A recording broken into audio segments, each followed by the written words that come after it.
నేను ఒక విజ్ఞప్తి చేస్తున్నా. నేను హిందూ మందిరాల్లో ముందు హిందూ దేవాలయాల్లో కేవలం బ్రాహ్మణులనే పూజారులుగా చేసే వ్యవస్థ రద్దు కావాలి.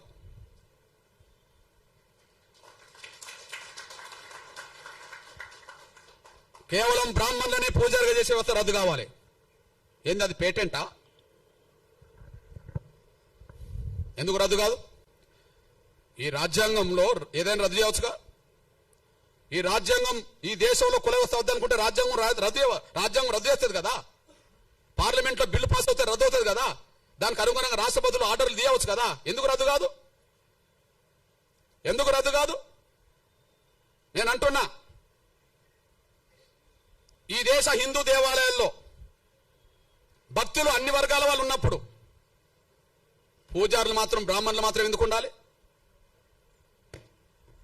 వెంకటేశ్వర స్వామిని నమ్ముకున్న వాళ్ళు హిందూ సమాజంలో అన్ని వర్గాల వాళ్ళు ఉన్నారు.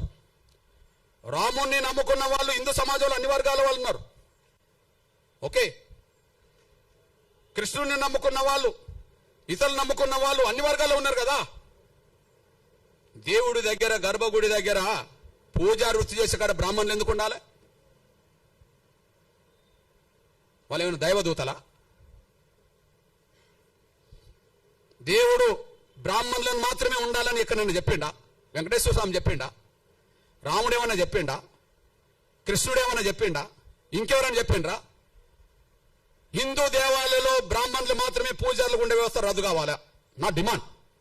అక్కడి నుంచి కుల నిర్మూలకు దారితీస్తుంది, అక్కడి నుంచి సమానత్వానికి దారితీస్తుంది. హిందూ వ్యవస్థలో సమానత్వం రావడానికి పునాదులు పడతాయి. నేను ఒక విషయం చెప్తున్నా. నేను అయోధ్యలో రాముడి గుడి కాడ మా ఎస్సీ ఎస్టీ బీసీలకు ఉండబడే హక్కు ఇంకెవరికి లేదు. అది శ్రీకృష్ణ మందిరమైనా అయోధ్య మందిరమైనా రామాలయాలు ఎక్కడుంటాయో అక్కడ ఎస్సీ ఎస్టీ బీసీలకు ఉండబడే అంత రైట్ ఇంకెవరికి లేదు. ఓకే, నేను సాక్ష్యం చెప్తున్నా.